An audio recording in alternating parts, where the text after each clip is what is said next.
Hey, the put a rifle. Drop the gun! Oh, shit! I'm hit. I'm okay. I'm okay. But I'm not gonna die. Welcome to Badges, Bullets, and Blunders, the show that sometimes tells some funny cop stories from real people who live them. I'm the host, Travis Harless. Before we get started, if you'd like to support our podcast, go check out our friends at Slick Sleeves Syndicate. It's just a t-shirt company. The link will be in the description. Today's guest is my good friend, Dan Champness. Dan has been a police officer in California for about 19 years. 19 years, yep. All right. Dan, why don't you tell us a little bit about yourself? We'll get into your career and stuff, but I wanted to start with where'd you grow up? How'd you grow up? What was your family life like growing up? Yeah. So originally born in Long Beach, California.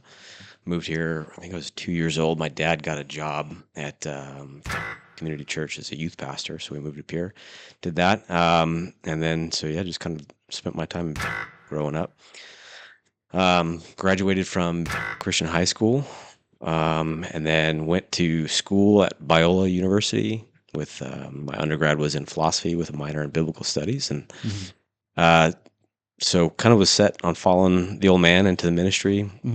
Got married right after I graduated and moved up to Reedley, California, where my wife's from, and then was doing some farming and some construction.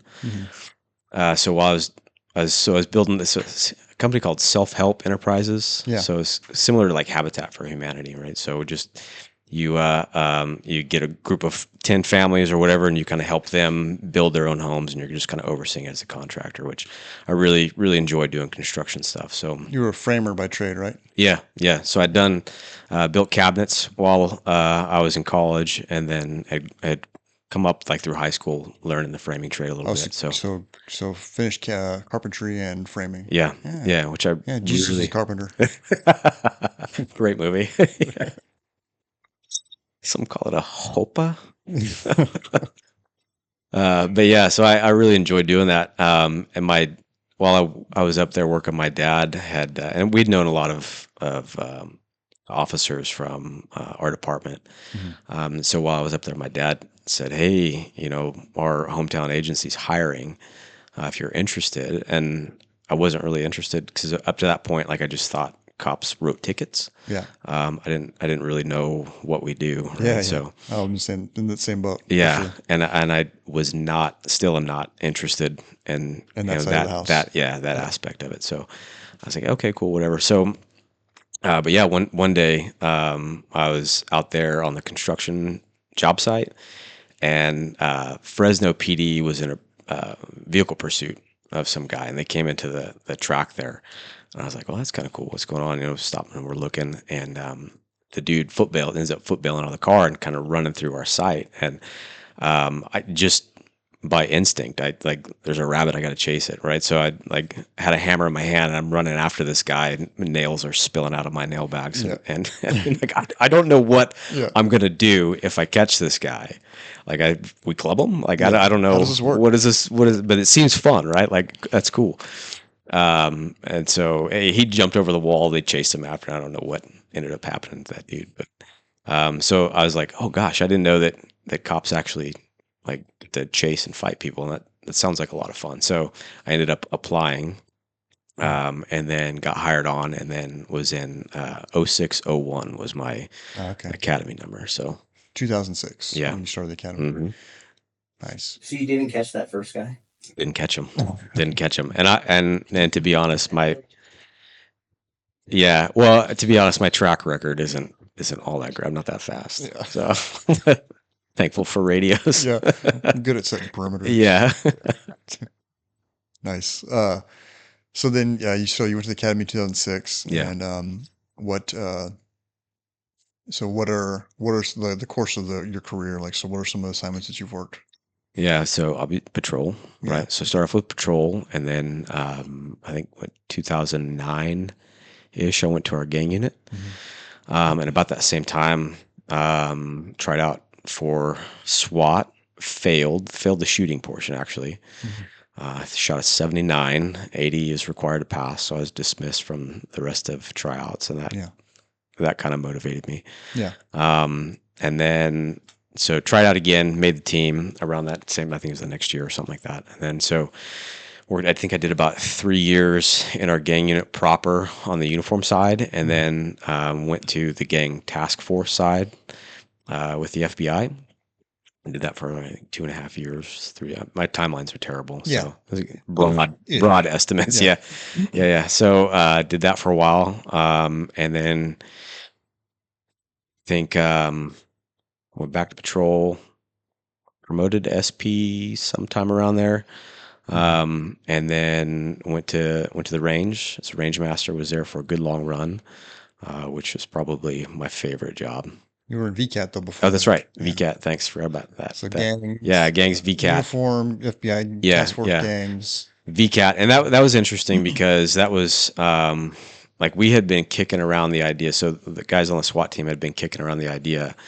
We saw the need for, hey, we would love to have a full-time team, right? And back then, obviously, the model was LAPD, but we didn't have the amount of, call-outs to justify a team that would just stand around and train, right? So we started looking at some different models, and it's like, what if we had a group of guys that was dedicated to helping investigations out, right? Or augmenting patrol on these high-risk things. And so ultimately, that got stood up, and I was fortunate to be kind of a part of that first crew. Yeah. And that we had a lot of fun there, and it totally evolved. Like we thought we had an idea of how it was supposed to go, and then quickly learned like that idea doesn't work, right? So we started kind of dressing down, doing more kind of plainclothes operation stuff, to a lot of surveillance and jump out stuff, which was a ton of fun. But then then that's right. Got then promoted to SP, and then went to the range, worked that job, which I absolutely loved for years. And then promoted out of that to sergeant, and then now I'm on patrol. Nice, doing that. So nice. So then you've been on the SWAT team. You and I, your second test was my test, and you got on 6 or 8 months before me during the same time frame. So similar timelines. Talk to us about SWAT. So what our SWAT team is not a full-time team. Yeah. Describe that for us. Yeah. So a collateral assignment, right, or collateral duty. So we get to train. Now we've increased our hours, but when we first came on, it was basically 20 hours a month. 2 days a month. We'd go train, do our thing, hit the different topics, and go back to our regular assignments. And then whenever there was a big enough event that would merit calling out the entire circus, we'd go out. But it seemed like the threshold was really high for that. Yeah. So we didn't have a whole lot of work there, but it certainly evolved. Personalities came and went, and changed quite a bit since the time that we've been on there. Yeah, for the better, for sure. Yeah, we've got some awesome guys that are hard chargers that are running things right now. Yeah, and I mean, I kind of want to get into, so you had a connection outside of law enforcement, but to the special operations military side, that world, and how that plays into your career in law enforcement, career as an officer, specifically as a SWAT guy. Yeah. So talk to us about that. Yeah. So when we came on, kind of the kind of predominant tactic was a lot of hall boss stuff, right? So the guys that were in charge of the team, that was the kind of the SWAT culture, right? So that was, hey, he'll come in and he'll tell you exactly what to do and where to go, and you just go and do it. And I guess whatever. There wasn't a whole lot of thinking involved in it, at least on our end, right? Yeah, like the operator end. Yeah. And so we things were changing, I think, culturally pretty dramatically, and especially because of the war. Tactics were changing significantly during that time. In the military units. Yeah, for sure. Which, all right. So, like for us, especially a part-time team, like those types of lessons are really, really important. Like, what is it that you guys are encountering, and does that apply to our context? And then how can we adapt to what we're seeing. And not really just to be able to respond, but to stay ahead of whatever threats may come. How culturally how things are changing, how your crooks are adapting to things and setting things up. So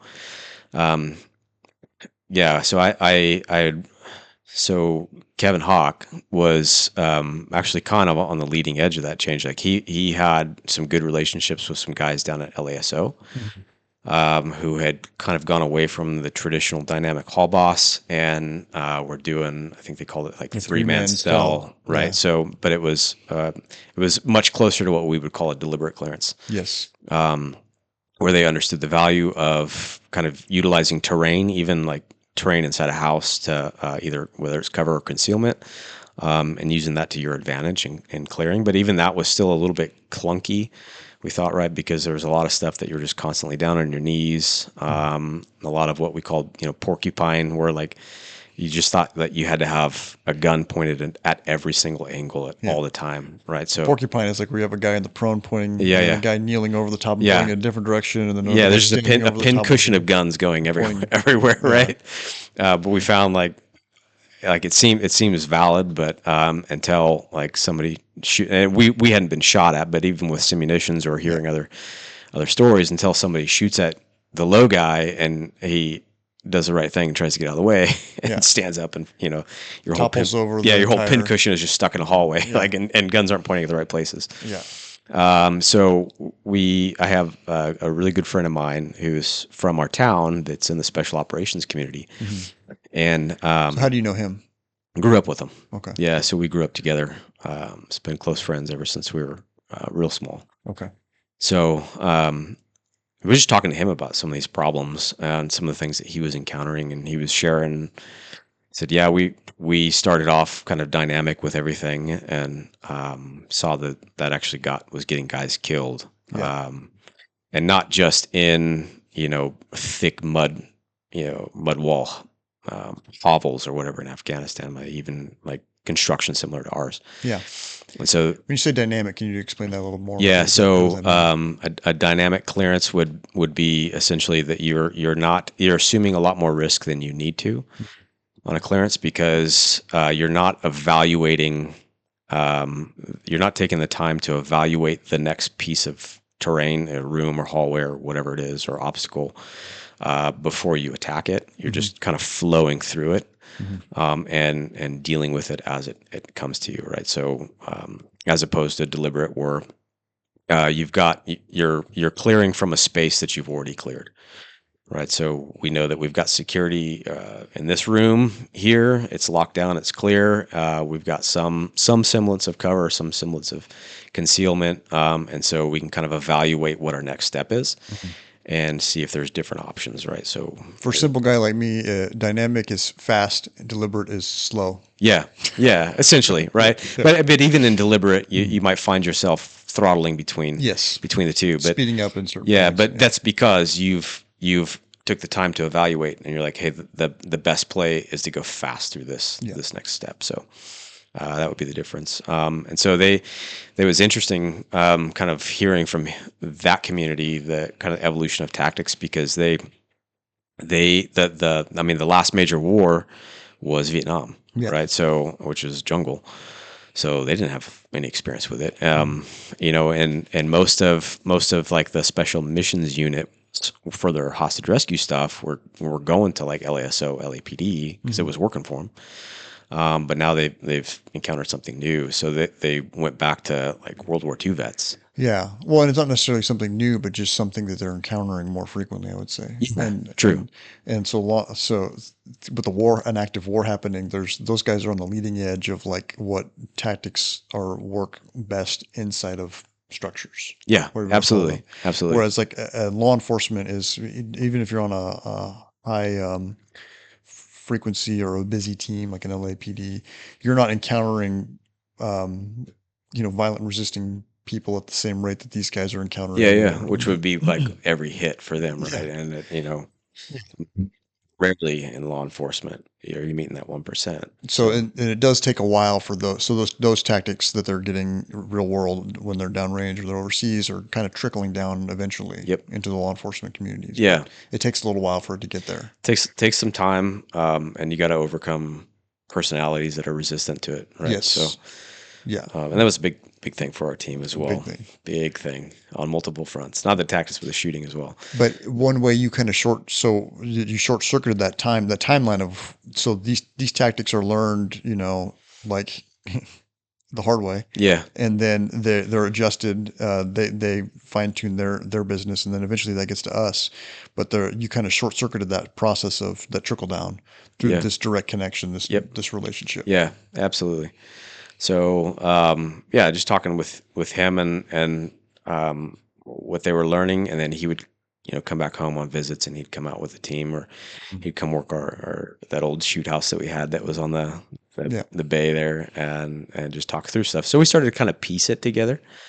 But like we said, it was a lot of resistance there. Yeah. Which I think.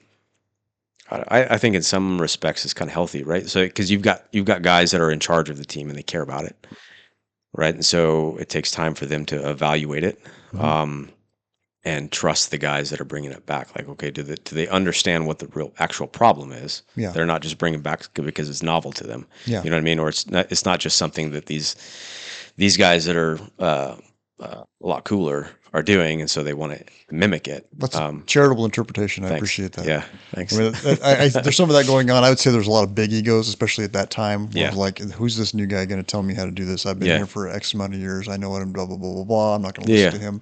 That's what I would say is mostly.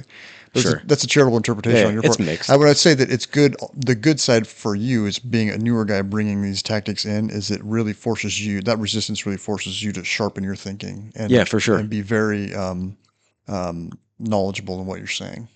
Yeah, and like any change, like you have to, you need to take the time to understand what the other position is, so that you're actually steel manning their position. You're not just creating a straw man and going to torch it down, because you want it to work. So we kind of started piecing stuff together, and then over time, and then I had some opportunities to go visit and watch their training, right? And so started to get the entire doctrine, kind of soup to nuts, like how they started from selection all the way to through their screening process, and what the kind of the critical things they were looking for in that, and why. And so then we started to kind of put that all together. So it was complete. It wasn't just because up to that time, and we still get this a little bit, like, you send guys, you kind of shotgun them to training, like, okay, hey, new guy, go to this training, but like we don't really care about what their training philosophy is or what their doctrine is. It's just like it'll just bring back some new ideas, right? Yeah. And so you just kind of have this collection of like a junk drawer of stuff, you know what I mean? And it doesn't really, it's not coherent. Yeah. And so that was frustrating because you'd run into certain problems, and then you start like collecting techniques to address problems rather than thinking in terms of principle, right? And so you had to hold on to like all of these, like a playbook of, okay, if I come into like this cloverleaf pattern at the top of the stairs, this is the play for that. Yeah. And we don't have the capacity for that as a part-time team. So like learning to see the whole thing and kind of understand the principles behind it was really helpful. Yeah. Really, really helpful. Yeah. It comes to mind as like priorities of threat. Yeah. Open spaces or people with guns, people. Open spaces, open doors, closed doors, next threat. Yeah. Yeah. Like that's a scheme. Keep that in my mind, so I know like at any situation, okay, what am I seeing? Yeah. And I can prioritize the problems for the most part. So there's some exceptions, but prioritize what I need to be doing next based on just that list of priorities of threat. Yep, absolutely. Yeah.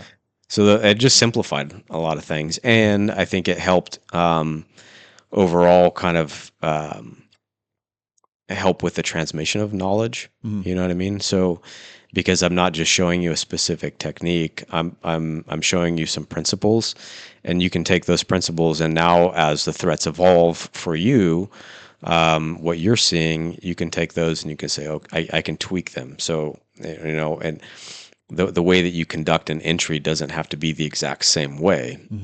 Like, because the context may be different, but the principles are true. Yeah. Right. So, Yeah. and I think it encourages newer guys, like they've got some freedom with this. Yeah.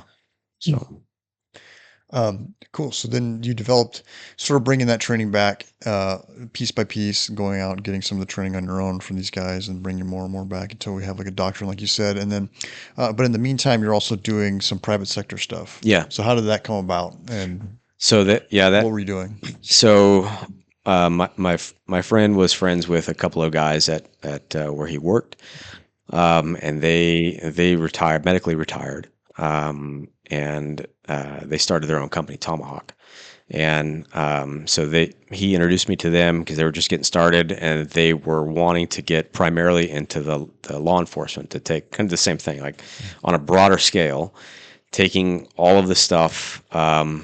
That they collected, all the stuff, the training that they had, all of the lessons that they learned, to be able to condense it and kind of round the learning curve a little bit and give it to law enforcement. Because that was just their passion, right? They live here. Not necessarily here in our hometown, but in America, US, like, so their thought was, hey, how can we improve our communities, stateside? And so that was what they were after. And so it first started with doing a lot of active shooter training. So they would put together these large scale, they call them incident responses, right? So just a training exercise. And then they would go through it and be a couple days, pretty extensive, which was really cool to see how they did that. But then they started, say, okay, we need to start to push these, kind of tailor what we learned into from hostage rescue into these active shooter response and give it to the cops. So I helped write some of their initial curriculum. It's changed now, but to like 1- and 2-man responses. Like, how do you take the stuff that we're doing in a team? How do you take those principles and how do you make it work for the solo officer that's running into this, right? Or he's only got a 2-man with him, so how are they going to make this work? And so that took some traction. So started doing that first as a role player for them, right? And then as I got to know those guys, and then kind of shadowed them as instructors, and then became an instructor with them, and that really evolved into the pushing team tactics to the SWAT teams and doing that. So range stuff with them, training tactical teams across the U.S. So originally you were training like patrol officers, in other agencies, yeah, and mostly. then that expanded out to the actual tactical teams. Yeah, and the East Coast is a little bit different, right? Because they have their emergency services unit kind of model, so they may have a truck with 6 or 8 guys that are kind of rolling around anyway. So, and they might get filtered in with your normal patrol guys. So, yeah, those classes were kind of mixed between the two, but it was geared towards your patrol cop with just a pistol, just a rifle, or whatever he's got. How do you facilitate a dynamic clearance in pursuit of a suspect that's actively killing people, and then once that problem's solved, or whether you shot him or it's barricade or whatever, like how do you transition into link ups, and organizing that whole circus that's coming. Yes.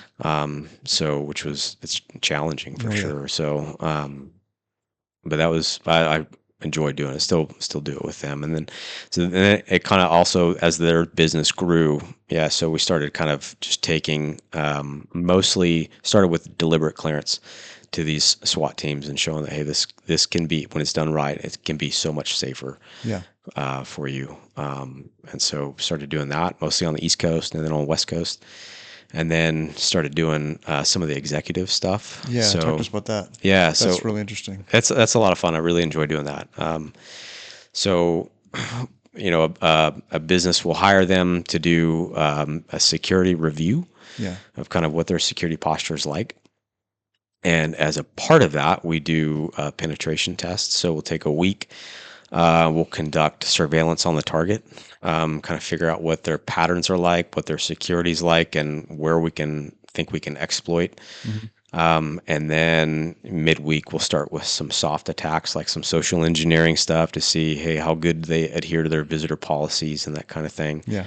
To get in, and then escalate into like burglaries and that kind of thing, which is it. So you guys are breaking in the middle of the night. I absolutely love it. Yeah. It's a lot of fun.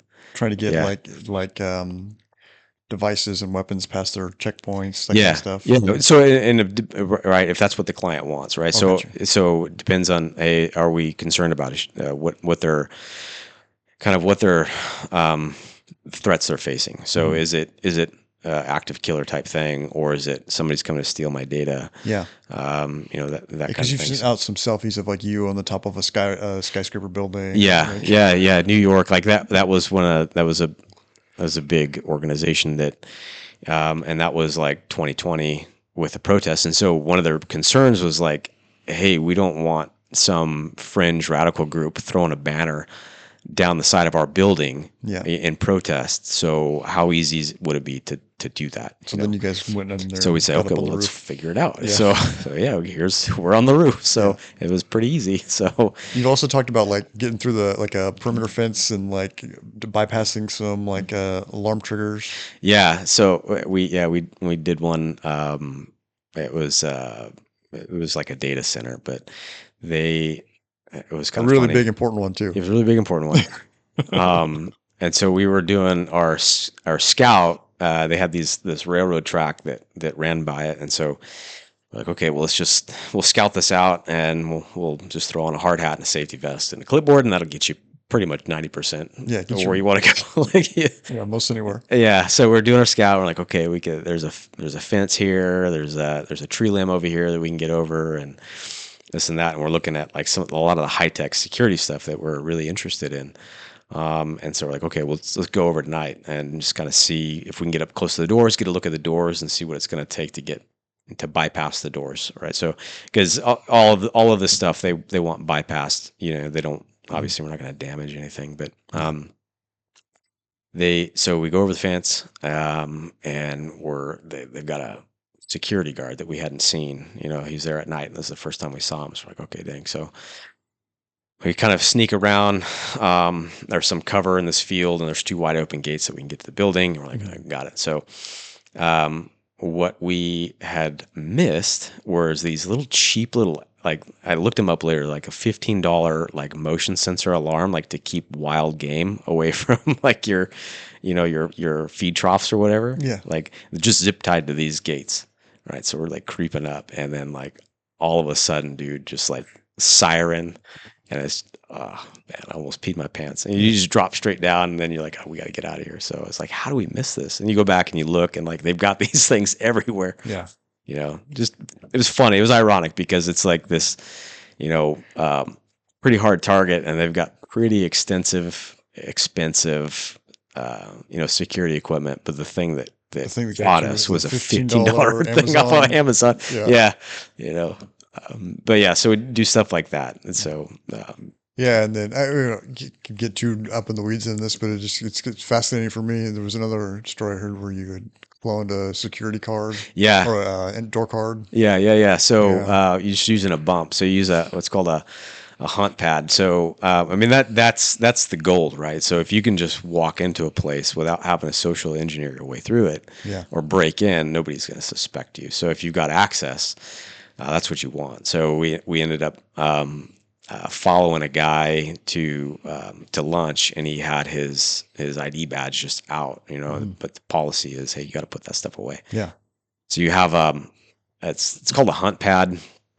It's basically just an RFID reader, just like we have at work. But the big ones that capture within, I think it's like 18 to 24 inches, like if you get in close to it. So you just throw that thing, they engineer it. I'm not very good with the tech piece of it, but you throw it and engineer it to put a battery on it, whatever. So it's capturing stuff. And then we just, where this guy was at, we had somebody go bump him, right? So it's just in a satchel, and you just, oh, excuse me, as he's cutting through line, bumped him.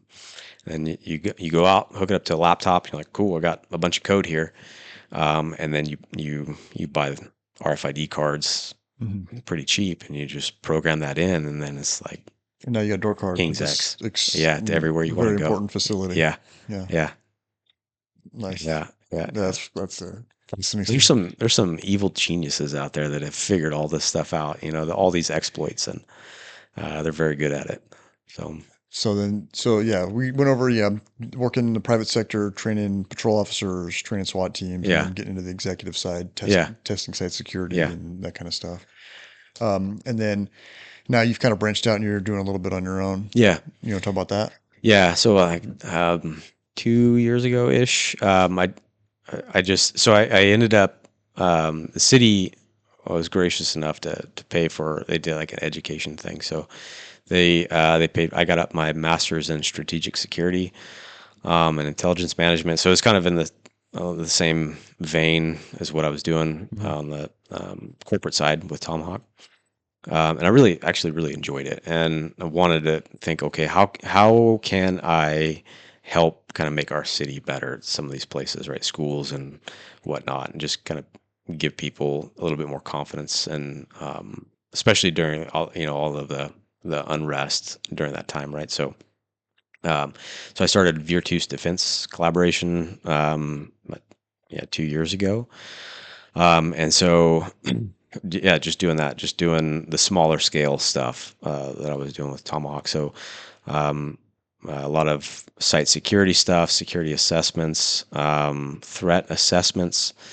Right. So one is inward, one is outward. Right. So security assessment, how's your security posture? Threat assessment is what threats are you actually facing? Because those marry up. Right. So Yeah. and then doing that. I really love doing that. Work with some really cool people here in town, and kind of reviewing some of their policy stuff and their training for active shooter stuff. And so kind of help tighten that up a little bit to give them some more confidence in their response to that, especially in the kind of the early phases of the detection and the delay. But certainly the response piece as well. And then doing some firearms training as well. Which is something that that Ronnie actually kind of really inspired me, because he started doing that first, and he's a phenomenal instructor. So I thought, and people loved it, right? Because it was different from just go to the range, and if you can get 9 out of 10 rounds on the silhouette, we'll be good, right? So Ronnie was real passionate about bringing a higher standard to citizens carrying firearms, and I thought I totally agree with that. So I wanted to help out doing that as well. So doing that, and then haven't yet, but training SWAT teams as well. So Nice. as available. So Virtus, what is that? It's Latin, it sounds like. Yeah. Strength. It's like masculine strength. Nice. Yeah. Mm-hmm. Nice.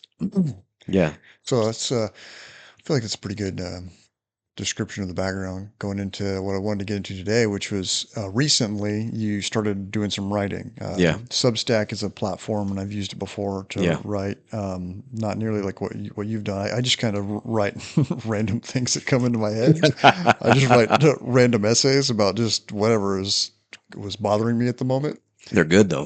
Well, thank you. But you're much more directional and focused and targeted than I've ever been. And it's one of the things I admire about you. But talk to us about the Substack. So what is it that kind of got you going on this? Like, what are some of the problems you've identified? Like, what is it like?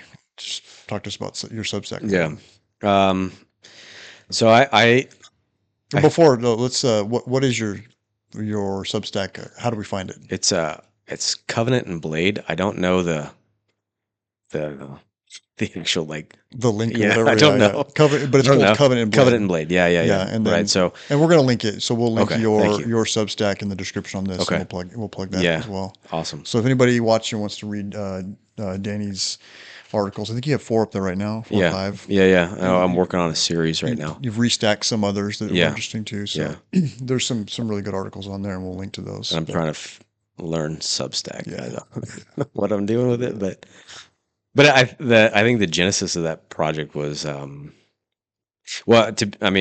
be perfectly frank, you were a huge kind of motivation for that because when was it 2019 to like COVID, right? It's like yeah, like you started coming out strong on a lot of issues, and I was like, he's absolutely right about these things.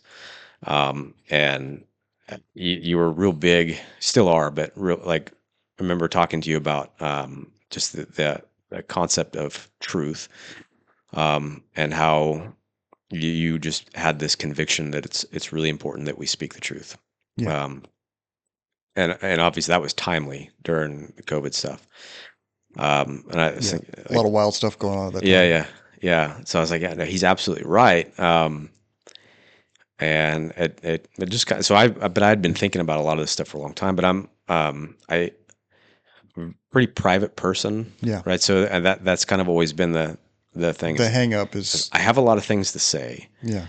but I don't, it's not that I'm afraid to say them. It's just like, do I really want to deal with something on that front right now? Yeah. Do you want to turn to activate the $15 Amazon alarm right now exactly. of life? yeah. That thing is screaming at my ear, and like, do I have the bandwidth to do this right now? Yeah. But I think probably like you, I mean, there are so many private conversations with guys that you're having, and they're just not matching up, I think, with the overall narrative. And you're like, somebody should say something. Man, somebody should do something about this. Yeah. Looking around.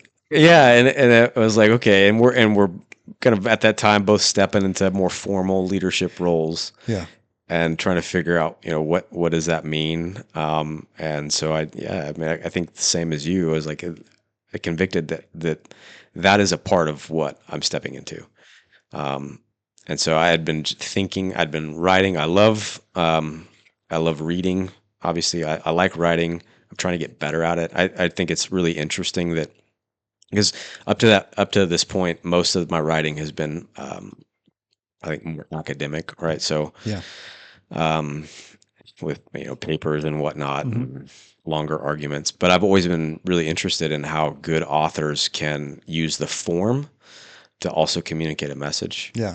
Whether it's satire or whether it's like kind of short, choppy staccato. You know what I mean? Like that's still communicating something. In your most recent piece, I was showing Nick the other day. There's some good Easter eggs in there that are kind of like you got to be in the know to know. Yeah. They all have them, but there was a really the way you started these three sequential paragraphs. Yeah. That made me laugh really. But anyways, sorry. Yeah. You talk about style and more than just with the message, but the way it's being delivered. Yeah, because it's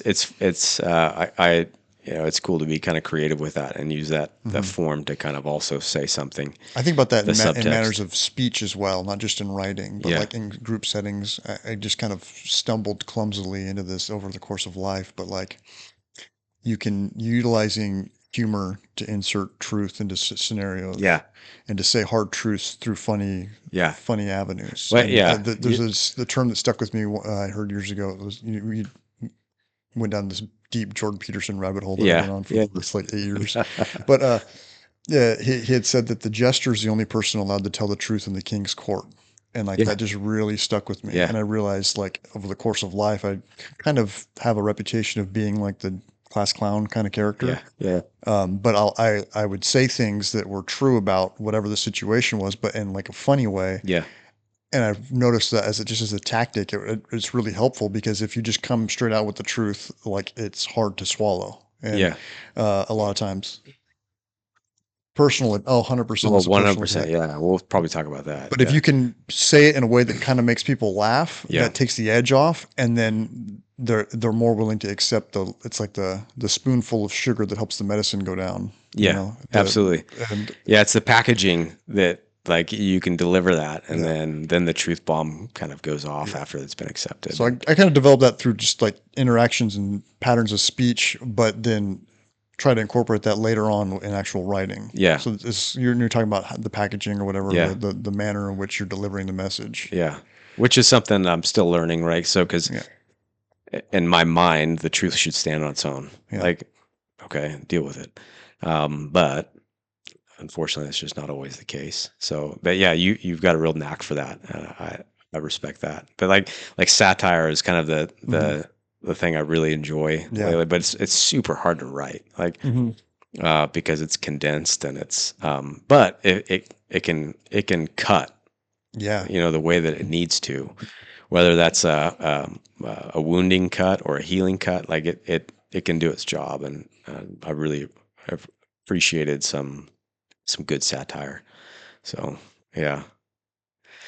And we've appreciated too. So yeah, talk to us about like so you started writing this as kind of like you said, like journal entries, kind of like what was the sum of, or what the problem that you were seeing and you were addressing? So I couldn't put my finger on the problem. I just knew that I felt unsettled about a lot of things, with the direction of law enforcement. And I didn't know what it was, right? I just knew there's something there. Like, this just is not right. Right. And,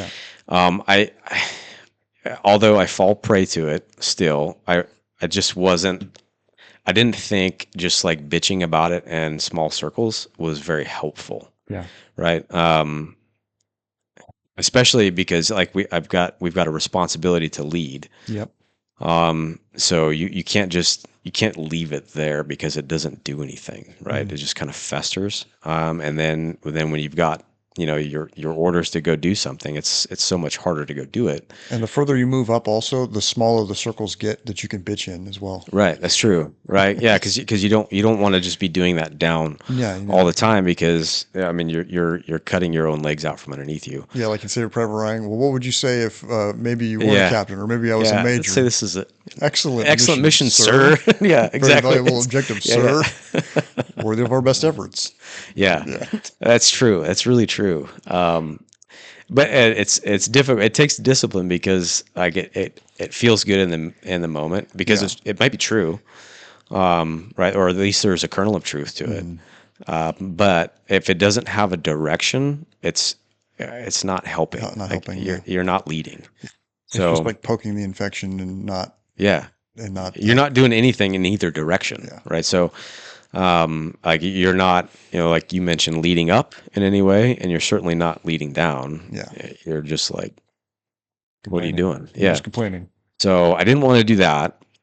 But I also realized, okay, well, if there's something there, I need to try to find out what it is. And so, I just started, I had been writing for a long time on some things, just to try to work it out and say, okay, so once I see it and I read it, okay, is this true? What about, is this like, here's my conclusion, here's my premise, and then, all right, well, no, this premise is actually true.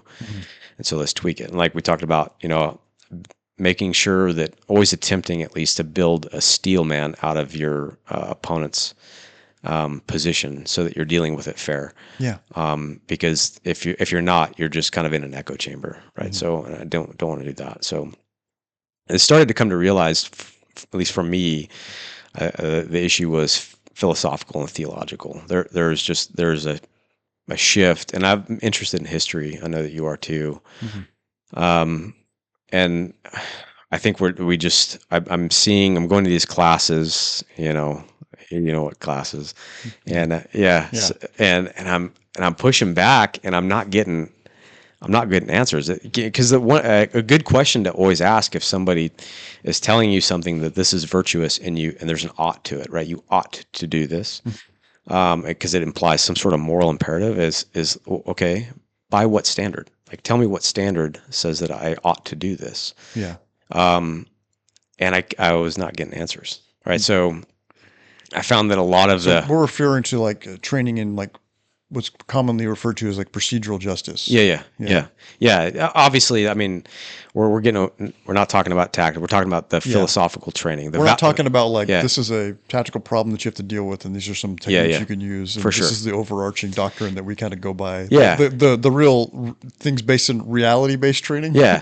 Because all of those are, for the most part, pragmatic. Like what works. And objective reality also. Exactly. Like it's like you can go test it, and then you either get shot or you don't. Exactly. Yeah. So it either worked or it didn't work. Yeah. Right. So, and that's primarily pragmatic, but a lot of the kind of mandated training there's just a lot of kind of value laden philosophical assumptions that are driving it, And I had problems with it. Yeah. And one of the reasons, before we get further into it, I kind of spent a lot longer on your background going into this is like, so your background comes from like, you grew up in the church. Yeah. Dad is a pastor. Yeah. Yeah. You planned on being a pastor. Yep. So you were driving towards that, like all through your youth. You went to school, you trained in philosophy. Yeah. And actually got a degree in philosophy. Yeah. And, Yeah. Super helpful. I don't know what I was going to do. yeah, right.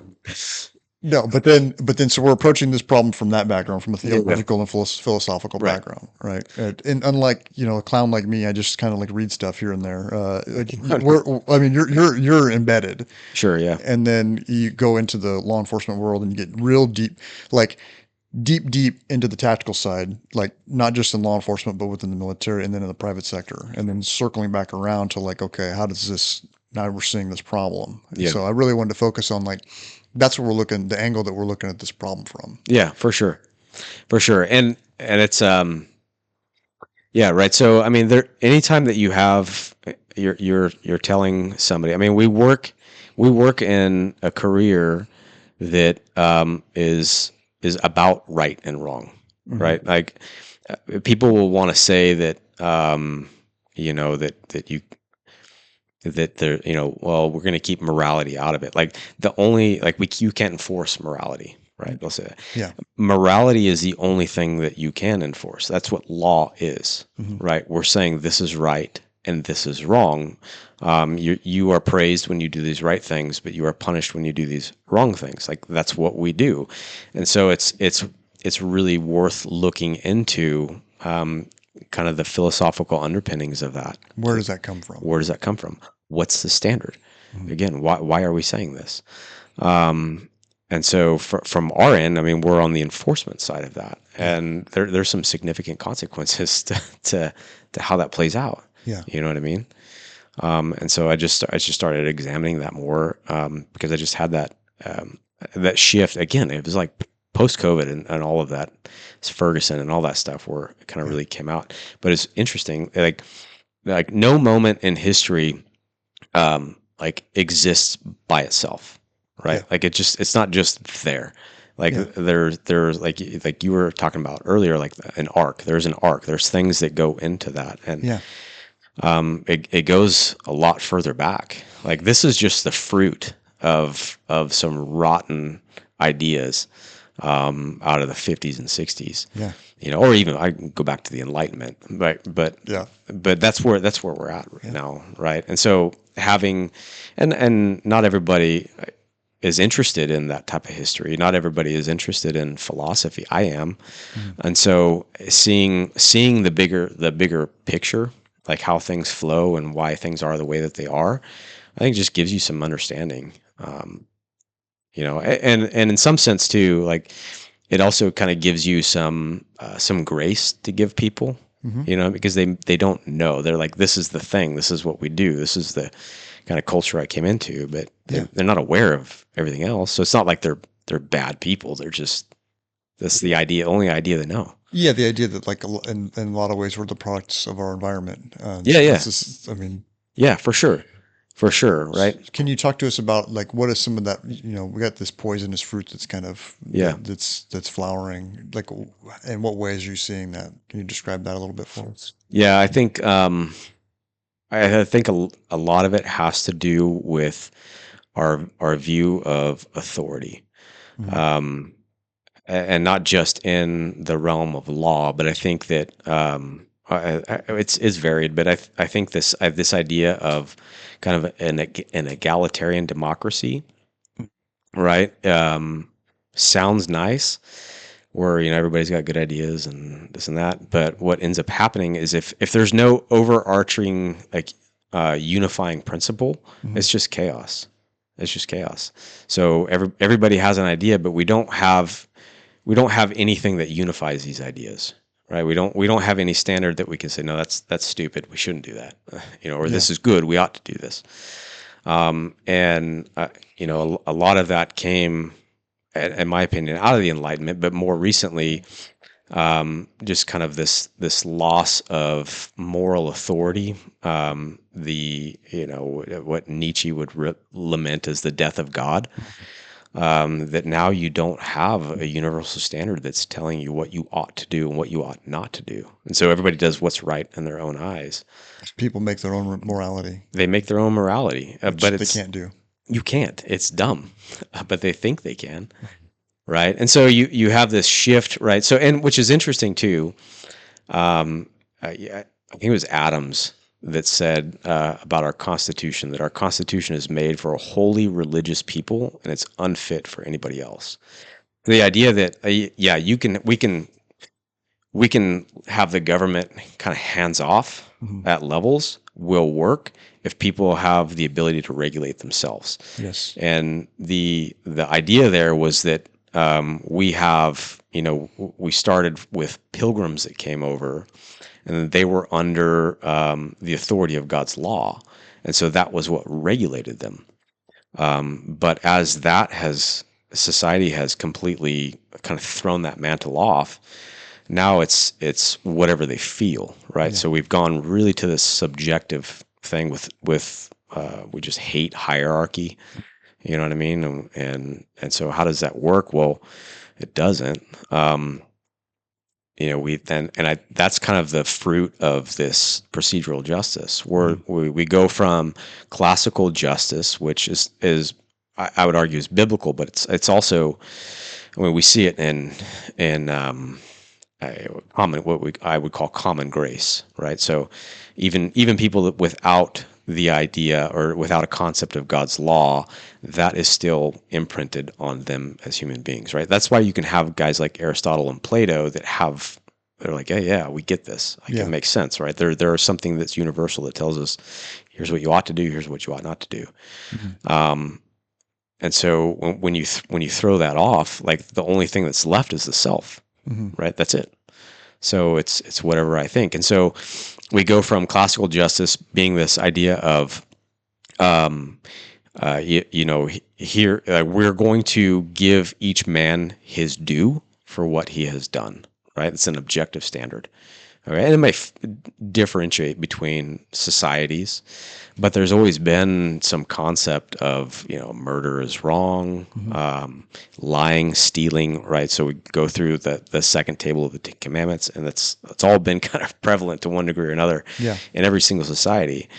And we get rid of that, and then we say, well, no, that's not justice. Actually, what matters in justice is how the people that are involved in it, how they feel about that process. Yeah. That's justice, as long as they feel good about the process, right? In summary. And that came from this kind of this moral psychology that kind of came up through the 40s, 50s, and 60s. Mm-hmm. And now we're seeing the result of that, I think about how I grew up kind of like a feral child or whatever, and in this Judeo-Christian American country, and one thing that was said that I'd heard a few years back about, there was a divorce between the role of rights versus responsibility, and we live in a world that preaches about our rights all the time, but not so much about what our responsibilities are, and then that manifests in like being really, like you kind of touched on this a little bit, but really focused on the self. How do I feel? Me, and not really thinking outside of like what your responsibility is. Like, I have the right to do this, therefore I should be allowed to do this. Yeah. As opposed to like, well, I have the responsibility to do these other things as well. Yeah. And, in recent, I don't know, however long, I'm focusing more on what are my responsibilities. The disciplined things that I need to do, which, kind of like throw back to Jocko, being disciplined and that discipline equaling freedom. Yeah, for sure. Yeah, but basically rights and responsibilities kind of being divorced, and that just spiraling out where we're not talking about responsibility anymore, and we're only talking about, your rights, and everyone just getting kind of selfish. Yeah. And it becomes more important about how, like you said, how you feel than what is objectively correct or objectively right. Yeah. Like what? Like I don't know, and it just seems like they'll take maybe you mentioned a Judeo-Christian worldview. Like so, we have been ever since we kind of threw off that mantle. We've just been living off of borrowed capital, Yeah. Right. So it's like, We're in like the carcass, yeah, carrying around the carcass of the Judeo-Christian yeah, society exactly. that was founded. So it worked because it was true, whether you believed it or not. Mhm. But part of the reason it worked is because like there was, even when you throw it off, there's still echoes of that, right? Yeah. So it's like I was talking to you about C.S. Lewis's The Abolition of Man. Mhm. When he talks about, that's the chest. You have the head, which is all kind of rational knowledge, and then the gut, which is all just kind of animal instinct or whatever. But the governing your passions, like, or ordering your loves, right, is what reason does. And so you do things because you ought to do them. Those, what you're talking about, the discipline. What are my responsibilities? I may or may not feel like doing this, but this is the right thing. And so I learned to love these things because they're good. Men without chests. Yeah, yeah, men without chests. That's and good. And it's been I'm almost done with it. It's been a fantastic. It's so. You sent me that. It's like Spot men without on. chests. I'm like, man, I gotta start working on my bench press a little No, bit. yeah. And then I listened to it. I was like, oh yeah. Well, but I mean that's kind of the point he's talking about, is like, why, and he sets it because he was a veteran of World War One. Yeah. So he talks about, he says, why is it good that I would go die for my country, unless I have a right love for my people and my place. And so that's the responsibility that you have to the society that you're in. But there's an overarching story that organizes that. And when you get rid of that, you have none of that. It's all gone. And so where you're left to do, and the thing that's left over is law enforcement now only has legitimacy as long as those people say you do. Right. And that becomes a monster, because now all you're doing is chasing their approval. Whereas I think in the classical view, their law, there's three spheres that have shaped society, right? So you've got. Before I get to that, I just want to say one thing before I forget. Chasing the approval, but like find yourself chasing the approval of people who are going to disapprove no matter what. Yes. And, Right. And it becomes a never-ending. That's kind of the end result. So like dog chasing its tail kind of scenario. Yeah. So when is enough? Yeah. Like are we looking for 100% here? Yeah. Or at like what percentage are we good? Yeah. To me, where I started to kind of land was I think that this whole kind of modern 21st century policing is completely backwards. Yeah.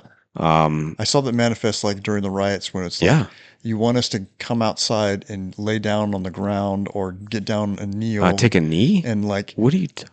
But you're still going to hate me even if I do that.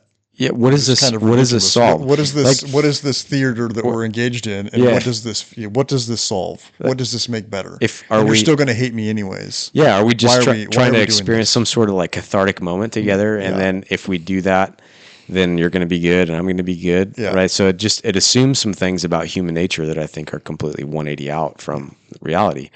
That people are basically good, and if we give them the right environment, they'll flourish. Yeah. Which I think is nonsense, but that like classically, the family, the church, and the government have all existed to shape society into something good, right? Is this the three spheres you were? Yeah, this is the three spheres, and so when you step out, like when you're a kid, you pop off to mom, dad smacks you down. Okay, I'm learning, right? It's not like you, the child, get to tell your dad, this is how I want you to be a dad. Yeah. Right. Yeah. So, in the church is the same. That here's the doctrine that we've been handed, and this is what you should and should not do. And when you don't do these things, but claim to be a part of this community, like we put you out because we want you to feel that, so that you can come back in because it's good for you, right? Same with the state. So the state exists to say this is what we should and should not do. When you do these things that you should do, you receive praise, right? This is good. You are a good citizen. When you don't do these things, you receive punishment, and so it shapes society into some like the word is a telos, right? An end.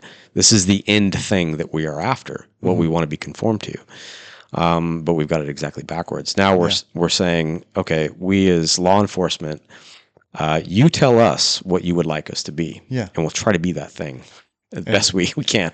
What happens with that is what immediately comes to mind is like the hellscape that you look around California, and it's like some places you go. I was driving through LA last week or earlier this week, and I mean, it is a hellscape. Oh, yeah. And we have little pockets of that here. It's not as bad. Yeah, But, you go to San Francisco. Haven't been to San Francisco in decades, but like, you can look it up online. You can see it's just these camps that are everywhere, and like there's just trash, and like the trains are getting robbed, and there's sidewalks that are covered in tents and shanties, and that happens when you start governing by how does it feel, and it's like, oh, it's Yeah. mean to here's the I was the steelman position, but this is the other side of the coin to say, well, it's mean for you to go and arrest this person because he doesn't have a place to live. Right. And like, Yeah, well, yeah. you're criminalizing poverty or criminalizing homelessness. Yeah.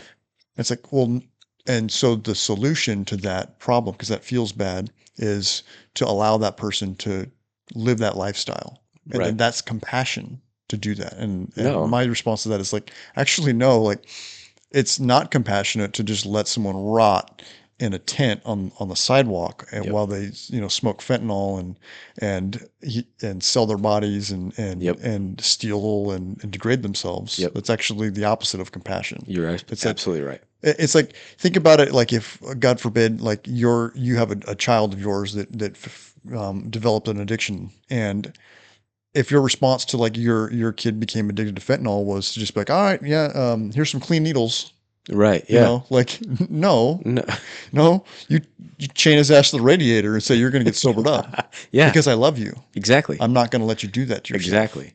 And the only way that you could do that is if you have a concept of this is what is right and good. Yeah. Right. And you're exactly right. Like so for me, like, as a Christian, there's two basic commandments. You love God and you love your neighbor.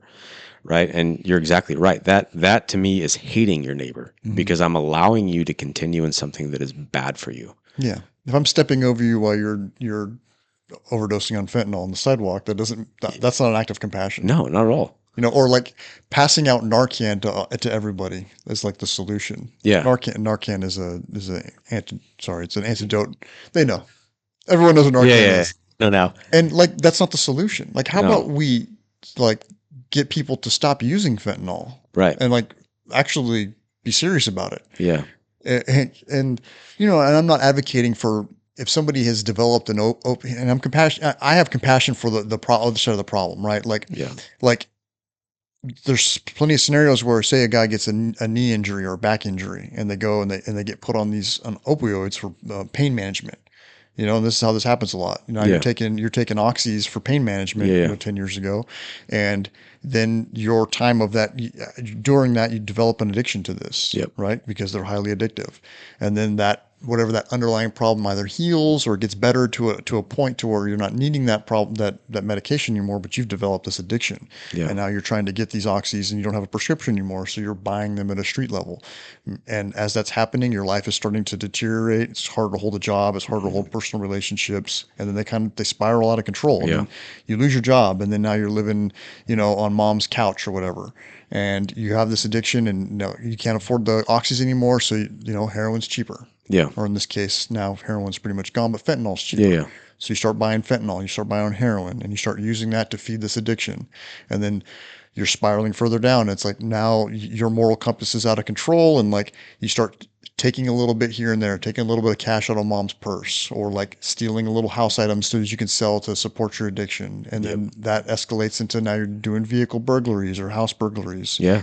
And like you're further and further down that rabbit hole, and like eventually you burn all those bridges with all those personal relationships, and you get thrown out, and now you're on the street, and now you're homeless, and you're addicted to heroin or fentanyl, and you're living in a tent on the side of the road. Yeah. And that's where the state at this point should step in and say, actually, no, you're not allowed to live in a tent on the side of the road. Yeah, you're not allowed to take a shit on the sidewalk. Yeah. Like we don't allow that here. Yeah. And now we're going to take you away, and we're going to lock you in a place because Yeah. you've violated our laws. And that's bad. We can get to the reasons why that's bad for society. Like if I'm a business owner and I've got a crazy guy on meth and fentanyl in front of my business shitting on the sidewalk, my customers aren't going to want to come in to buy Right. from me. So Yeah. that's bad for me as a business owner. You know, if I'm a person that lives in that, I don't want to see that. I don't want my kids to be around that. I don't want my kids to have to walk past that person to go to the bus stop. You know, like, but forget all that. It's bad for the person. It's bad for them. that individual to just let them rot. Yeah, And exactly. to just, the solution to be just provide Narcan for them in case they overdose. Like, that's not the solution. No. And that's not compassion. It's the opposite of compassion. agree. And Yeah. like, someone needs to, and again, like I talked about, that kind of that scenario. It's a fake scenario, but it's a scenario that's played out hundreds of thousands of times of that cycle going from, say, no fault of their own injury to drug addict living on the street and how that happens. And there's a lot more that goes into it, whatever. But like, you get to that point, and then that's when the state needs to step in. And that's when the state needs to say, no, we don't allow this. Yep. And that is a compassionate response to that. I agree. And now maybe you shouldn't take that person and put them in a cell or a prison where they're surrounded by murderers and robbers and like extremely violent people. Maybe there should be a different approach to that. Yeah. But allowing them to rot on the street is definitely not the answer. Definitely not We've it. played Yeah. that experiment out over the last 2014, so 11 years, But we keep trying. and we know Yeah. we know where this leads. Yeah. And I just get so frustrated. I think, like, can we stop now? Yeah. Can we stop doing this? Yeah. Like Yeah. I'm over it. Yeah, and you keep throwing money at it, but it just keeps getting worse. It's weird. like- The more money you throw at a problem, the bigger it gets. Yeah, it's like you wonder. It's almost like if you incentivize it. exactly. people Yeah, will do more yeah, of it. yeah. Interesting. Is there any real incentive to solve the problem? Because there's a lot of funding that goes into that. So sorry, that's my little sidetrack No, but tangent on like how a real world example of where I see this allowing the feeling of something to dictate policy versus what is actually right and correct and doing the right thing. Yeah, Because the right thing is objective reality. you're absolutely right. But we don't. So that the concept of objective reality is as crazy as it is or sounds, that people hate that. Wait, did you mean that? People hate that. Do you mean to say that I don't have my own truth? You're right. Yeah, you know. You get your truth and I get my truth. Yeah, right? yeah. which is it's insane, right? Like, but It's my truth, Dan. that that drives me nuts. I mean, even just the logic in that alone, right, doesn't work. But You just get your own truth. yeah, somehow I just have it. It's true to me. Yeah. But it's like we feed that, right? So you're exactly, and we do that on multiple levels. So instead of saying, shaping behavior, so law is at the end of that, right? Like you're talking about. I don't think that government should be involved in the early stages of that. No. That's the sphere of the family and the church. So, Yes. law should be on the enforcement end of it. So, Yes. And that's like, again, after all of those other things have failed, the family has failed, the church has failed, and now this person is out. Here are the consequences of this. Exactly.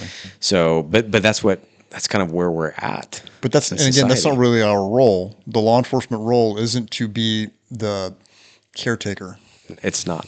It is not. And that is again is why I have an issue like with kind of the community policing model. Mm-hmm. I do think that the law still should be feared. Right. I think they're like, that's the last step consequence. Yeah. Right? Let's keep the law enforcement and the government out of people's lives, what they're doing. And I'm not saying, the coffee with a cop and all that stuff. Okay, cool. Like, that's good. But the thrust behind like, oh, hey, like we're just like you, and let's have this kind of personal relationship with the people that hate us all the time. Like, why? Like, why? I mean, as a person, sure, that's fine. But as the office that I hold, no. We are here because we are the consequence of your decisions that you have made, and we don't want you to do that because it's not good for you. Right? Yeah. So that's why I say like that. I just think that the pillars of the 21st century policing is backwards. I think it's subversive too, right? I mean, you read Saul Alinsky's Rules for Radicals. It's kind of the same vein. Like it's like an attempt to delegitimize authority. Mhm. I kind of take the legs out from underneath it. But hierarchy is good. That's how God made the world. Yeah. You know? Well, and it's just self-evident. Yeah. Like to pretend that hierarchy doesn't exist is just silly. Yeah. Just look at the way you conduct your day. Like you have a hierarchy of priorities. Yeah. You got to bed. What are you going to do? Yeah. Like you're not just going to, you know what I mean? Yeah. You have a hierarchy of how you're going to spend your time. You have a hierarchy of like how you're going to develop your manage your relationships. Like like there's hierarchies are self-evident. Yeah. Sorry. It's true, but and it's also kind of ironic, right? Because we exist, like our job is extremely hierarchical, right? Like that's how we are structured. Yeah.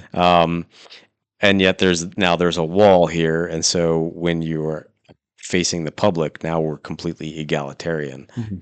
Like it just cause. I think too, what that does is just cause some schizophrenia for our officers that are like, Yeah. what's it supposed to do here? Yeah. Like I can't. Like everybody's complaint is legitimate on this side, but if I've got something, I just have to kind of shut up and get in line, or I have to run it up the chain, like, which is right and true. Yeah. But on this side, it's not. So what do I do? But not every complaint on the other side is legitimate. Right, Yeah. right. On its face, right? So Well, no, it's kind of the assumption. Yes, and I'm not saying that you just be dismissive. I was internal affairs. Yeah. I'm still trying to catch up on the cases. I have some cases left, and I was working on them the other day, and I was in the office, and they had a couple of complaints that kept coming in, and the walk-ins will show up, they hit the buzzer, and then you go and you talk to them. And I've never really spoken on this, but I would classify myself as a slightly below average investigator. But I was really good at we have, since 2014 and passive Prop 47, huge drug problem, which has led to a huge mental health problem, which people try to invert that and say, no, we have a mental health problem that's led to a drug problem. Yeah. It's actually the opposite. Doesn't matter. Yeah. Essentially, if you smoke meth every day for 11 years, you're going to be a schizophrenic. You're going to have some problems. Yes. Yeah. You didn't start off as a schizophrenic and then you were self-medicating with methamphetamine. That's not how that works. Anyway, so somebody walks in and they go and they talk to him, the two investigators, and they come back and they, it said my talent was that I was kind of good at being the crazy whisperer because we get a lot of crazies that walk in. Yeah. And not so much investigating cases, but dealing with the crazies in the walk-ins because they can be frustrating. But they come back, anyways, they go and they talk to this guy and they come back and like, this guy has a pet squirrel. There's a guy that walked in holding a fucking live squirrel to like make whatever complaint, complain about something that the FBI had done to him, It's like, well, we're a municipal police department. Yeah. You're insane. You're carrying a squirrel. Yeah. We don't actually care whatever your complaint about the FBI is. Yeah. That's my stance. That's not any agency stance, but that's my personal stance. Like you can just go away now. Yeah. But again, that's my personal stance because like you said, not everyone's complaint is valid. Right, but squirrel guy complaining about the FBI to municipal police department, not valid. Not a valid complaint. Right. But what ends up happening is with this concept of procedural justice and voice, right? So you at least have to give it a listen the whole way through and evaluate it, rather than law enforcement who should be adhering to some objective standard of right and wrong, shaping that person and saying, I'm sorry, sir or ma'am, like, no, you are wrong and you shouldn't behave that way, or you shouldn't be able to do this, X, Y, or Z, whatever it is. Right? Rather now the thrust is, hey, no, everybody needs a voice. Yeah. Right? And you need to listen and be unbiased about it. Yeah. So, yeah. Which is also nonsense, but. I wanted to talk a little bit your most recent art piece that you put out. What was it called? The picture, the photograph? Oh, yeah. What was the title? The Offense of Being Unshaken. There you go. Yeah.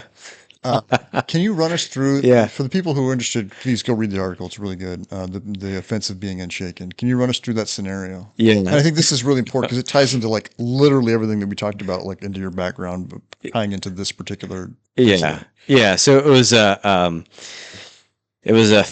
threats. It was a strange call. sounded kind of pranky, but there were some details that are like, you never know. And of course, what are you going to do? Which way are you going to gamble? You're always going to gamble the safe way. So you're going to respond the way that you need to respond because that's a professional thing to do. Yeah.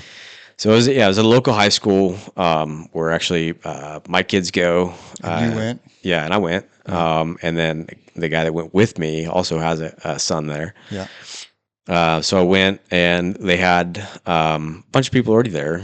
They had 2 sergeants that were kind of working the investigative scene or the side of it, and then one that was setting up other officers around there. So What was the threat? it was a caller that was calling in on a modulated voice. He had some religious, I don't know what they were, but some religious reasons he articulated for coming to shoot the school up in 30 minutes. And there were some details that were dropped that were like, maybe, right? So, And this is a Christian high school. yeah, Christian high school. Yeah. And Right. So religious schools in the States have yeah, right. been attacked for being religious schools. Nashville and all of that. So, of course we're going to respond the way we did.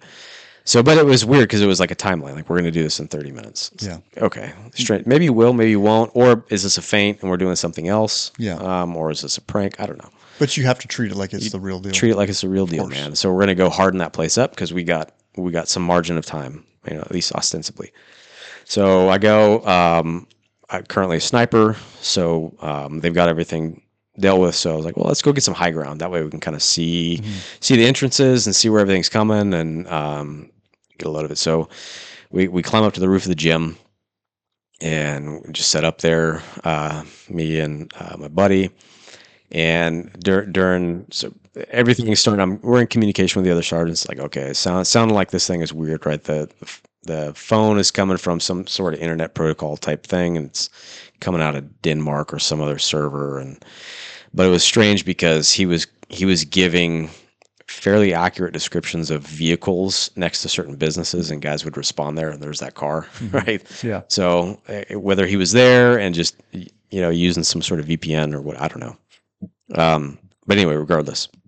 So as things were kind of like, okay, we can kind of rule this out. Our kids were all like in lockdown, right? And so he took a picture of us on the rooftop, and I made kind of just a goofy face, like, and he texted it to his boys, like, "Hey, it's all good, man. Don't worry about it. So you're It's at fine." your Christian high school, your alma mater. Yeah, my Your alma kids mater. are there, Kids are there. and his kids. His are kids there. Yeah, know the teachers. Yeah. Yeah, no, So all this that. isn't just some random place that No. you're just responding Yeah. to. And So he sent it to his son, and then I don't know if it's I think I don't know how it got out. It got out like fast, like really fast. he Like, sent it to his son. What was the purpose behind that, though? just to encourage him. Yeah. To be like, hey, dude, don't be afraid. Like we got you. Like everything's fine. Like things are winding down. We're up. Like your dad is up here on the roof and is going to kill anybody that's going to come in here after you. Like, don't worry about it. It's fine.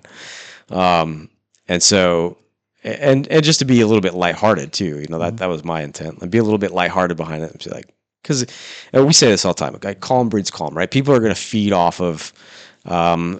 As law enforcement, the attitude that you bring. Yeah. You know what I mean? 100%. And so sometimes bringing levity to something is super helpful because it just helps people calm down. You know what I mean? So yeah, I made kind of a stupid face. So it's a selfie, the two of you together. Goofy face. Yeah. Smiling, tongue out, and tongue out, like holding a rifle. Yeah, the rifle is, because I'm in uniform. Yeah.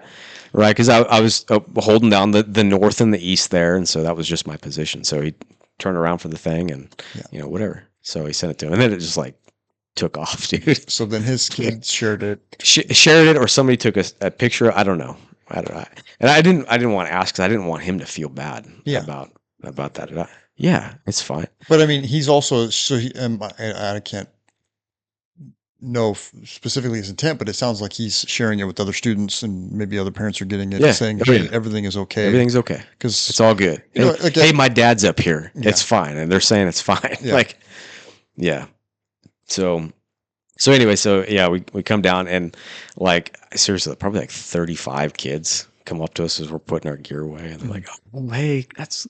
Cool rifle, man. Hey, thanks for that was so awesome that we saw that, and it was cool. It was really cool. And they were all encouraged, and we're like, okay, cool. Like, stay in school the rest of the day. Everything's fine. And yeah, like not 5 minutes later, like texts are coming in like, Mm-hmm. hey, was that? Yeah, and most everybody was like, hey, that's so cool, that's so cool. But there started to be a few that were like, hey, you know, somebody's gonna find something to complain about. Is these texts are coming from who, like other parents or Uh, some people at work, okay. right? And then people, officers we work with? yeah. And then yeah, I got one from somebody at the school, a teacher there, who said he wasn't upset about it. He's just, I want to let you know, some parents might not they might be perceiving it the wrong way or whatever. Like, I didn't really dig into the deal. I'm like, okay, so people are unhappy about it, whatever. Yeah. I don't really care. It did its job. That's all I care about. It did its job. And so yeah, so there was some more that came in, and I was like, this is kind of dumb. Like, it ain't about So these you. people are having an issue with it. Can you maybe steelman their position? What is the issue that they would be having? Yeah, so because I didn't ask, but I would assume that it would be, hey, you are a professional, and the picture you took was unprofessional because the face that you took, or that like it wasn't equal with the gravity of the situation. Like, your tone did not match the gravity of the situation. I'm afraid and freaked out. Therefore, you should. You should. Your picture appeared to be more serious or afraid or freaked out. Yeah. So that's kind of the best I can get, was probably what it was, right? It's like, okay, whatever. So yeah, it was just at first I was kind of ticked off about it. Yeah. So your response is so much better than mine. Because somebody gives me that sort of thing, like, "Hey, they're really freaked out. These people, we're freaked out, and you're showing up, and you're just smiling." And again, not smiling in like at the end of it, as this is all winding down, like things. It's not like I was worried. It's not like you're stepping over dead people and laughing and smiling and taking selfies. Right. Yeah. Exactly. This is exactly. Yeah. This situation is winding down. Yeah. You're smiling, and I was really afraid, and you're not afraid enough, or you're not freaked out enough by it. So I'm offended. Yeah. And my response to that is just kind of like way less patient than you, which is just be like, shh. Adults are talking. Stop. Yeah. Right. Well, again, like, okay, I want to be able to shape these conversations better. And, but I think it ties in with this whole expectation of empathy. Yes. You know what I mean? Like, you have to be inside the same feeling that I have. Otherwise you're not serious. Feeling the feeling that they're feeling. Yeah, exactly. So I was just like, what's behind this? And so I was like, well, I don't know, but I don't really care. Can I just pause it again? I'm sorry. Yeah. Okay. If I'm freaked out by whatever the situation is, and I'm calling for help for someone to come in to help me, I don't want the person coming to help me to be super freaked out. Right. Exactly. I want you to be feeling what I'm feeling in the moment. I want you to be calm and collected. Yeah. And to help me with what my problem. Yeah. Right. Not like, but yeah. Well, and so I just like, you break your leg, you don't want the doctor to be like, oh my God, that is so terrible. Yeah. And then he just passes out, like. Sorry. Yeah, it just makes it worse. Yeah, exactly. For everybody. So I was like, I don't want to address it this way, but what I want to do is, because there's so many, I'm not unique in that. You know what I mean? So let me encourage, because there's, and it's not just necessarily unique to law enforcement, right? There's dads out there that are there's guys in the parking lot that were willing to come in and do whatever that needed to be done. Yeah.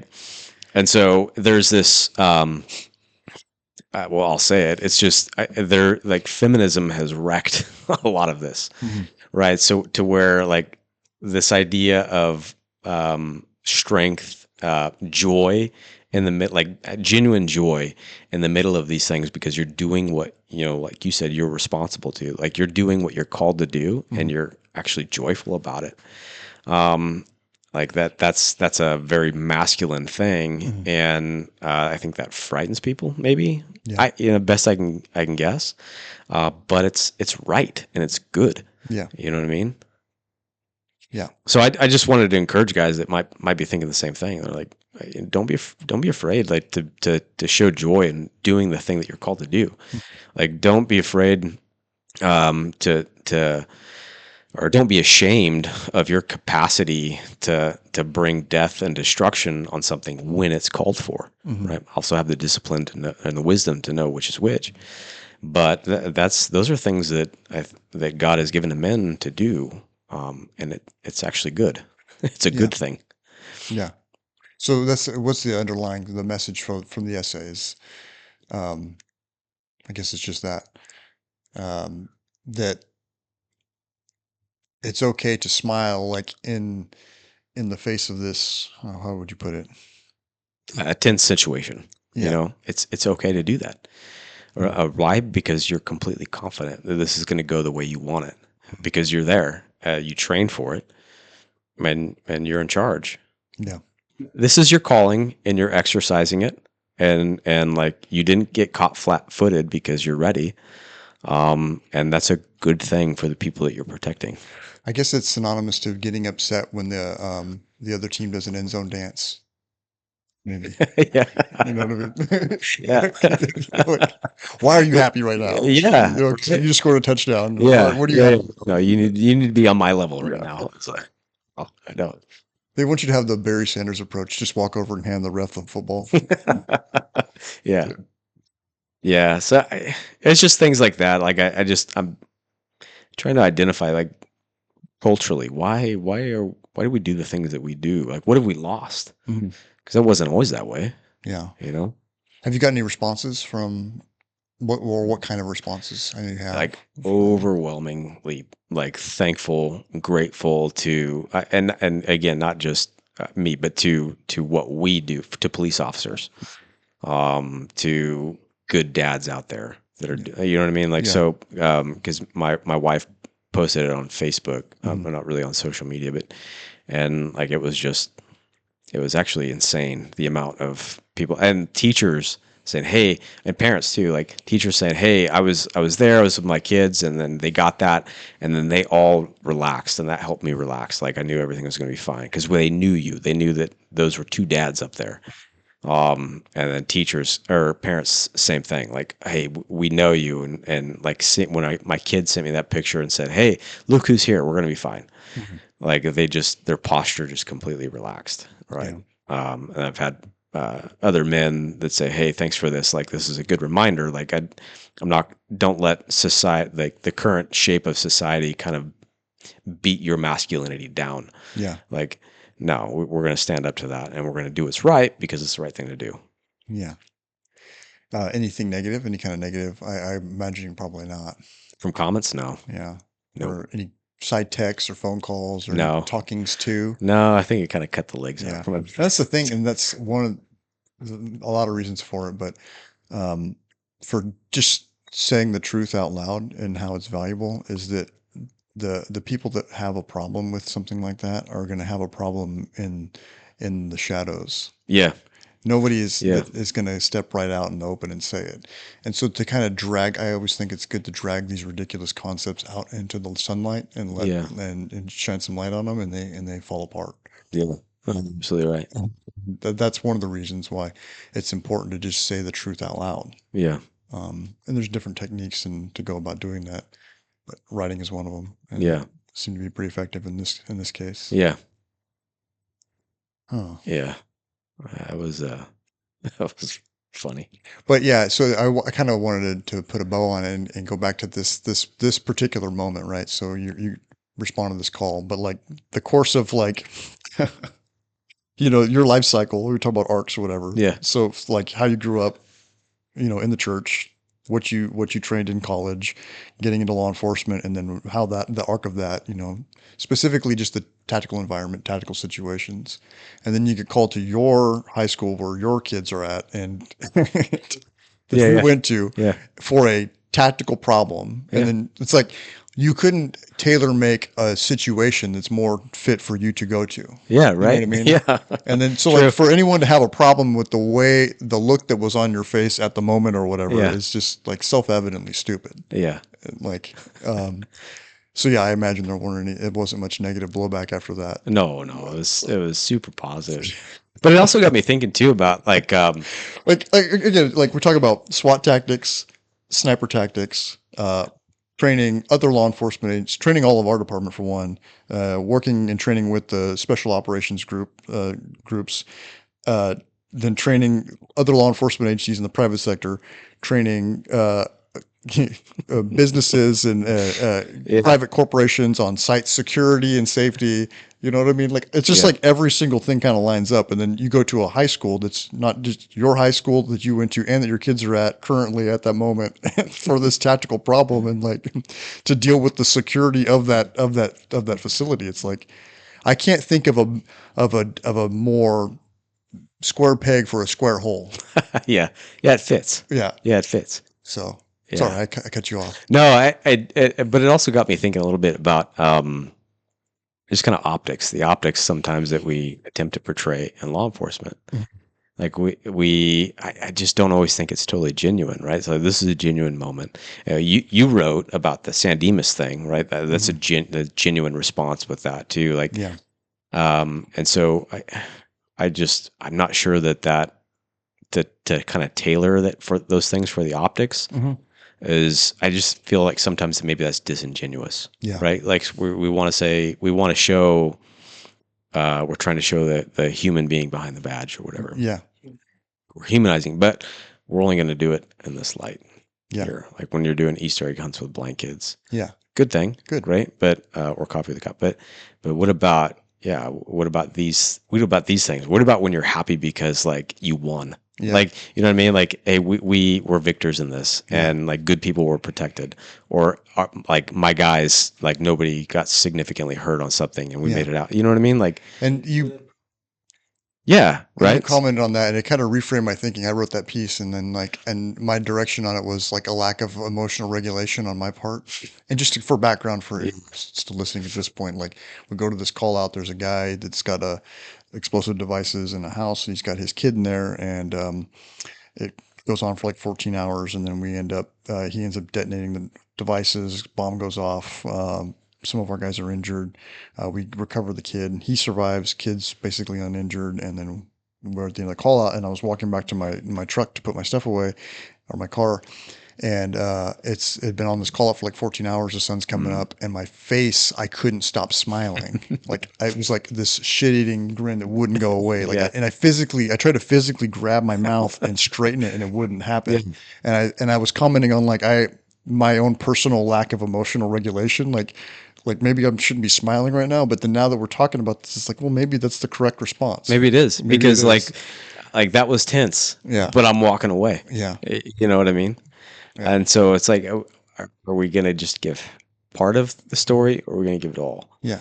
And maybe now that we've talked about it, like I don't feel like I'm not that I feel bad because I'm not the kind of guy that feels bad a lot. But yeah, but like at the moment that it happened and during the writing of it, I thought like maybe that was not maybe I shouldn't respond that way. But it's like, but why? Maybe I shouldn't. Yeah, but why? Why is it okay? And we're talking about humanizing the badge. Is it okay for people to see me smiling after these bombs just went off and I'm not dead? Like, yeah, probably. Yeah, that's good because you're going home to your family, and that's a good thing, right? Yeah. So I don't know. I think that sometimes that, and unintentionally, right? But I just think that might send mixed messages. Like, we only want you to be human in these ways. Yeah. But again, maybe we should be working harder to shape the way that society thinks, rather than letting them kind of dictate what, or we're working for optics. Well, that's not the right emotional response, so we're going to cut that out. At least for the thing that we're trying to craft, whatever that is. Yeah. And if you say, no, that's not what we're trying to do, then again, what's the standard here? Like, well, why are you allowing this thing and not the other? So yeah, I don't know, man. Just got me thinking about some of that stuff. Yeah. That's awesome. Do you want to talk about any of the other pieces? I mean, you did a little bit of pushback, so we went one way, and then you kind of talked about I'd like to get into it if you don't mind. Oh, let's do it. So you were pretty heavy. You went pretty hard in the paint in the first two about top-down criticisms or criticisms going up. Yeah. But then on piece 3, I really like you kind of tied it back together when you talked about sympathy or patience. I think you said it was patience for mercy for weak leaders. There you go. That's better. Mercy for weak leaders. Can you talk about that? Yeah. So, and this is the kind of the tension that we often feel, right? So like, Anytime, if you're self-aware enough, anytime that you're leveling a criticism, like it's coming back at you probably in one form or another. And I just, and it wasn't in anybody in particular, but right. So you, in your circles, you have this, all the bitch fest about they and they and they. And I kind of was just thinking about that. And so it was kind of like I wrote a kind of a sermon to myself as well. Yeah. Like it's not good to just unleash the guns from what you feel. You know what I mean? Like that's not the point. The point is we're trying to get after what's true. And so that was written with the idea that like not everybody that is in a leadership position that is making your life hard or whatever, or what you think your life is hard, is doing it because they're intentional about it, Yeah. or because they're incompetent. Yeah. That's not true at all. Like they're trying to, just like you're trying to figure out your job, they're probably trying to figure out how to navigate all this stuff too. And so I think it just kind of frames the way that we should be critiquing people and understanding that that like that critique can come back on us as well. And so like you can't cry mercy for yourself when you're not willing to extend it to others. You know what I mean? For sure. So and I think it was just kind of maybe a break check for me, like as I'm writing, is like, okay, this needs to be in the front of your mind. This is not just a you thing. Yeah. It's like, okay, where am I at with this as well? And then also just trying to get people to understand there is a separation between people and ideas. Now, people and ideas are attached, Yeah. right? But in our day and age, with identity politics, like our identity is so wrapped up in Our those ideas. it's intertwined. And so if you criticize an idea, then the feeling is that you're criticizing the person, and that's not true, Yeah. right? A couple of threads on that. So like you were talking about, the natural instinct when you have a problem with a situation is to think of the person or persons that are the theys, whatever it is, that they're dumb or that they're malicious. You know, Yeah. like it's because this person is, like you said, incompetence or malice. Yeah. But it's not so simple. Like, No. it- And it's actually rare. yeah, exactly. That can be an element, Yeah. right? But it's not the whole picture. Even if that's part of the picture, it's not the whole picture. Yeah. This person inherited a lot of the problems that, like we were talking about, things that are happening on our arc. This isn't just a singularity moment. Yeah, it doesn't exist by itself. Like there's other factors that that are are coming there. in at the time, and generally that person is doing the best they can with what they have. Yep. Now their best might not be good enough, but they're generally speaking striving for it as best as they can. And maybe the correct response is to have some mercy for that person. Yeah. And then you talked a little bit about the idea of, or ideas being too closely attached. Yeah. To and this is something I've worked out. Not that I have this down or whatever, but it helps to come from a background of like from weapons and tactics. Come from a tactical background, is that we have to figure out how to solve problems. Yeah. And so we have to. The best way that I found is to kind of collaborate on that. Like get together and say, hey, how do we want to tackle this? Yep. Right. And so I'll pitch an idea and I'll say, hey, why don't we try this? And then I'll pitch it to, say, five other guys. Yep. And then, they'll say, well, that's not going to work because of this. And the next guy says, oh, this is, and you're not thinking about this. And then you're not thinking about this. And you're not thinking about this. And then that idea gets just absolutely murdered. Yeah. Right. Now, if I was connected to that idea as if like it's part of myself, like this is my idea. Right. I came up with this. Yeah. This is my plan. And they butchered it like that, then I'm going to feel like I was butchered. Wounded. Yeah. Yeah. I'm like, oh my God, they're talking about me badly. Yeah. Well, when in reality, what they're doing is they're talking about something completely separate of me. Right. So like our ideas are like avatars that we can send off into the world and let them get murdered. Let them get butchered and torn That's apart, great. Yeah. so that we don't have to. Yeah. Right. So I send that idea off, I float it out, and they just rip it apart. I go, okay. So then I take those critiques, kind of tweak it, modify it a little bit.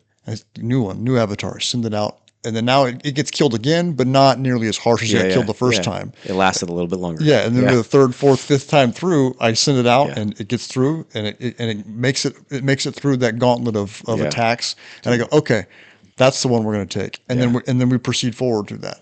So like it's your human ability to abstract is what prevents you from getting killed in the real world. Yes, essentially, dude, that's a great way of saying it. That's absolutely true. And so I think to have that when it comes to tactical situations, it's easier to do that when it comes to tactical situations. Yeah, because it's a thing that it's out there, right? It's not necessarily a belief that you hold. Exactly. And we're working together to solve this problem over here that's separate from us. Yeah. But that becomes a little more dicey and a little more tricky, like you said, when it becomes this belief that you're holding on to, or this manner of being. Yeah. The way you do things in your life. Yeah. You have an idea of what, virtue is, right? Or whatever. And you believe that. So in a sense, it is tied to you, right? It is part of you in a way. But the difficulty is being able, like you said, to be able to abstract a little bit and say, okay, like, even though I believe this to be true, will this stand on its own? Right. That can be challenging. That's the culture we live in. Like we just swim in that. Yeah. We don't really know any different. But I think it's really, really important, especially when we're building, the way that we're going to go about enforcing law.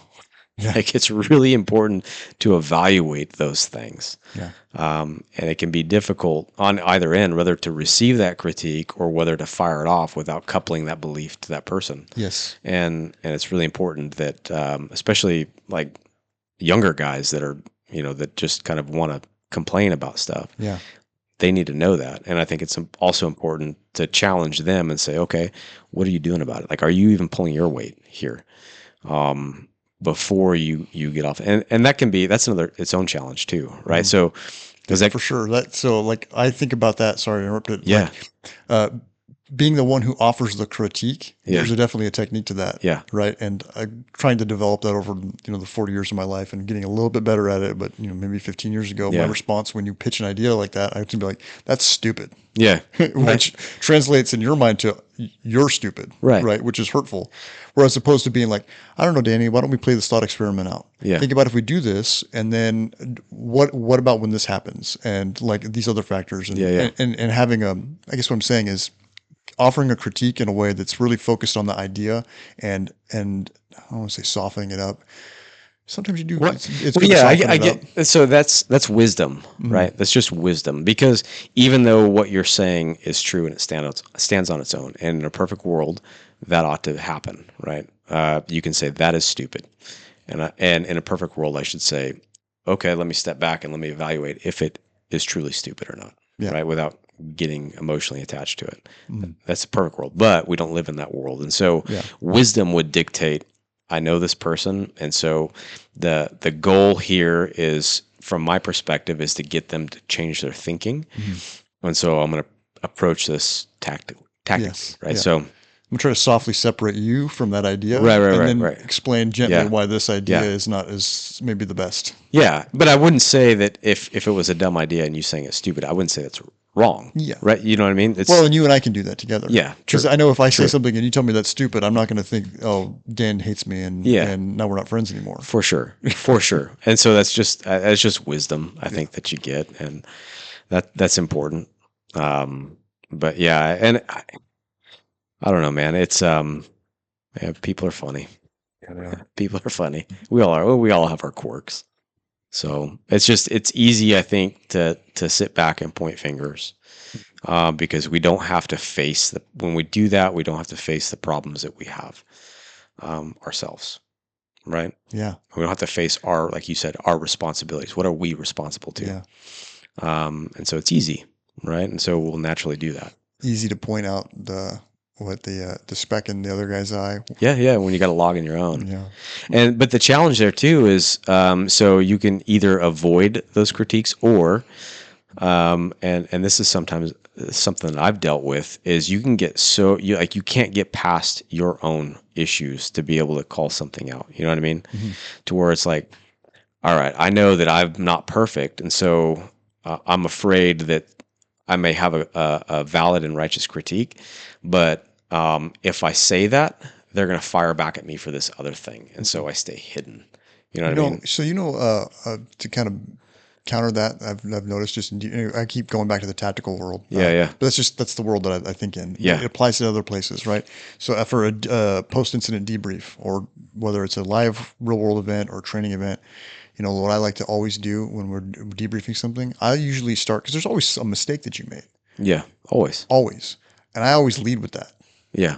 And what I do is, cut the legs out from underneath us. Yeah, but I'm open to you giving me the critique. Yeah. Right. I'm fully open to that. I've not that I'm completely divorced from my ego, but over time, got to the point where I encourage the criticism, I encourage critique. But to get out in front of it, a lot of the time, what I'll do in a post-incident debrief, I'll start with the thing that I did wrong. Yeah. You might have seen me do something wrong, and you could pick up on it. And I'm okay with you telling me, but I'll probably get to it before you did. Yeah. And I'll say, yeah, I did that wrong.